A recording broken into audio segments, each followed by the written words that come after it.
Assalamualaikum warahmatullahi wabarakatuh.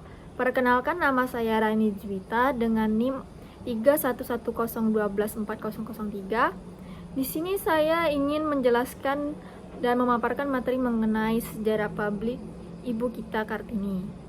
Tetapi dalam penyampaiannya nanti akan dibantu oleh dua teman saya lagi yang pertama itu Aulia Rima dan juga Ayu Puspita.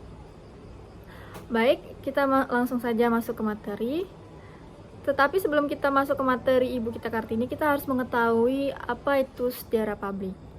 Jadi, sejarah publik itu adalah sebuah cabang ilmu sejarah yang berfokus pada penyelidikan dan interpretasi penyampaian sejarah kepada masyarakat luas melalui media dan platform seperti buku, film, museum, dan pameran yang bertujuan untuk membuat sejarah dapat diakses dan dimengerti oleh khalayak umum.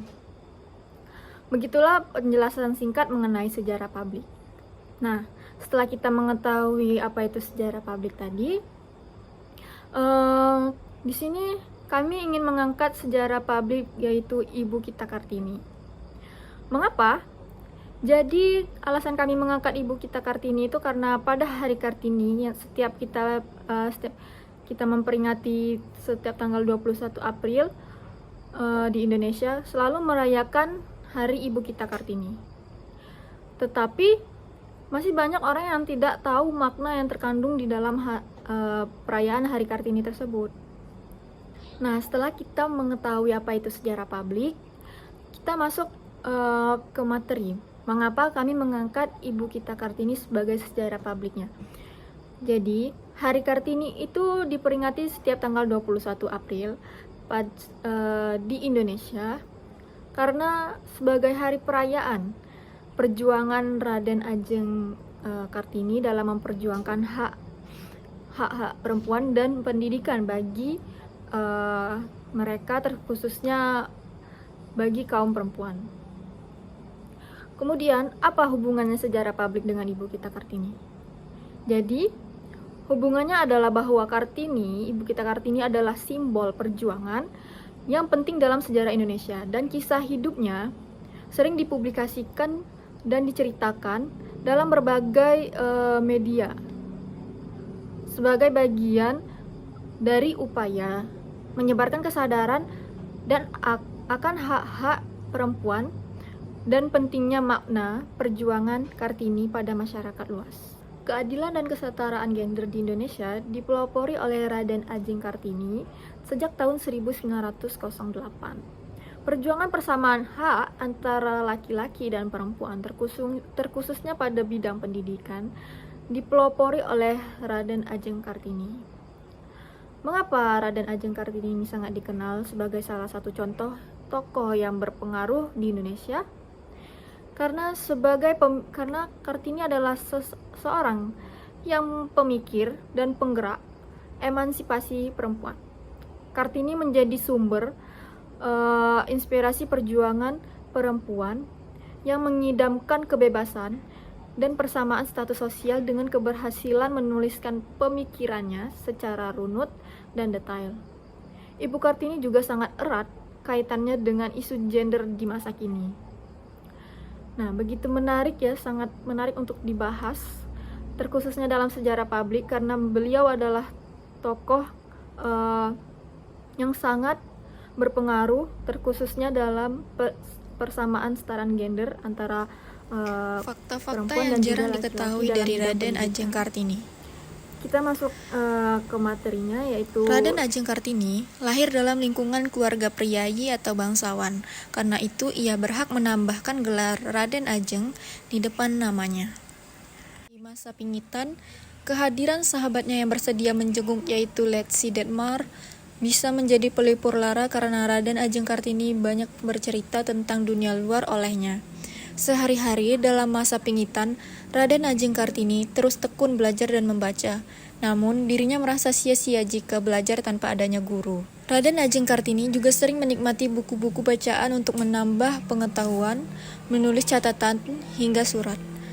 Dengan membaca, Raden Ajeng Kartini jadi mempelajari dan memahami pemikiran-pemikiran emansipasi yang berkembang di belahan dunia lain.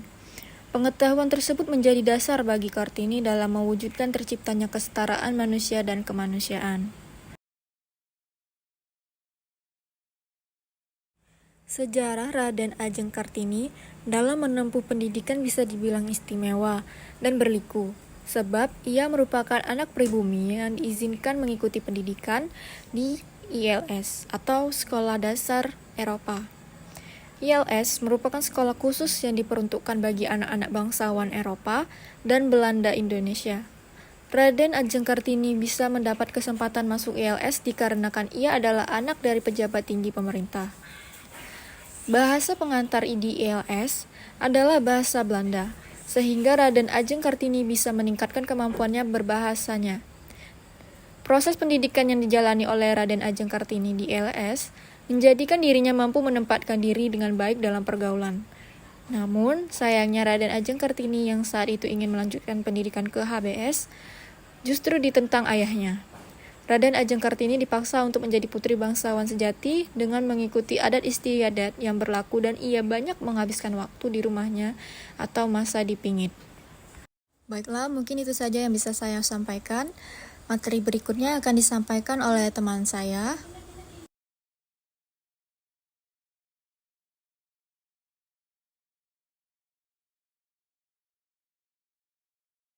Hai, perkenalkan saya Aulia Rimas Hari. Pada kesempatan kali ini, saya akan melanjutkan membahas mengenai faktor-faktor menarik yang dimiliki oleh Raden Ajeng Kartini.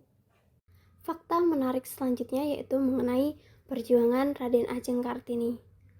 Berita tentang keinginan Raden Ajeng Kartini yang ingin melanjutkan pendidikannya ke jenjang yang lebih tinggi menjadi bahan pembicaraan di Hindia Belanda dan di Belanda, terutama pada saat kunjungan anggota parlemen Belanda ke daerah Jepara.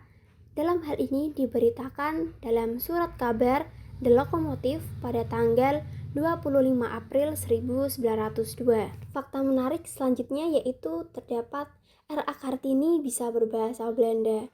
Dalam hal ini, meskipun beliau sulit mendapatkan kesempatan untuk bersekolah, namun hal itu tidak menjadi penghalang bagi beliau untuk belajar. Beliau belajar berbahasa Belanda ini dengan cara membaca, menulis, bersama teman-teman perempuannya.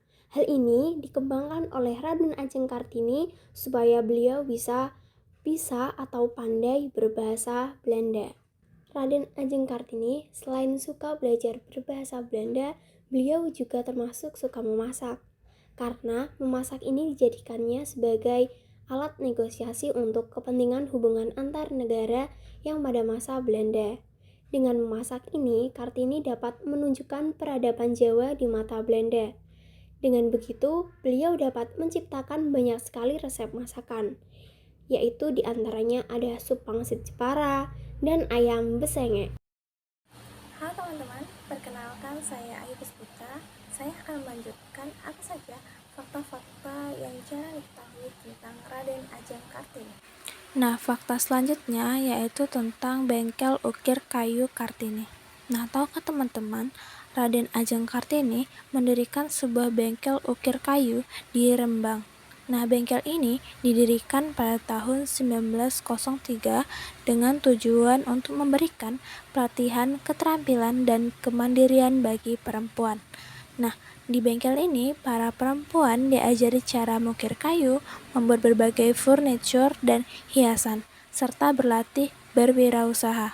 Nah, bengkel ukir kayu Kartini menjadi bukti nyata kepedulian beliau terhadap kemajuan perempuan. Beliau ingin perempuan Indonesia memiliki keterampilan dan kemandirian finansial sehingga mereka tidak lagi terbelenggu oleh keterbatasan ekonomi dan sosial. Bengkel ukir kayu sendiri merupakan salah satu bentuk kontribusi Raden Ajeng Kartini selain dari membangun sekolah untuk perempuan. Sebagai bentuk perjuangannya akan emansipasi wanita, Kartini juga berhasil memberikan ukiran bengkel ukir kayu ini dari Jepara sampai ke Eropa. Fakta selanjutnya tentang Raden Ajeng Kartini yaitu adalah meninggal di usia muda. Perjuangan Kartini harus selesai di usianya yang terbilang muda, yaitu 25 tahun. Dia meninggal beberapa hari setelah melahirkan dari hasil pernikahannya dengan Raden Adipati Jojo Adiningrat. Kartini dikaruniai seorang anak laki-laki bernama Saisalit Jojo Diningrat pada 13 September 1904. Meskipun usianya terbilang singkat, Raden Ajeng Kartini telah memberikan kontribusi yang luar biasa besar bagi bangsa Indonesia. Pemikiran dan perjuangannya untuk kesetaraan gender dan kemajuan perempuan terus menginspirasi generasi muda hingga sampai saat ini. Nah, jadi itu semua merupakan fakta-fakta yang jarang diketahui tentang Raden Ajeng Kartini. Dimulai dari pemaparan teman saya yang di awal, yang kedua, dan saya yang terakhir. Nah, kita bisa belajar tentang semangat juang dan dedikasi beliau yang luar biasa untuk kemajuan perempuan Indonesia. Nah, mari kita jadikan Hari Karti ini sebagai momen untuk terus mengenang jasa beliau dan meneruskan perjuangannya untuk mencapai kesetaraan gender dan keadilan sosial bagi semua.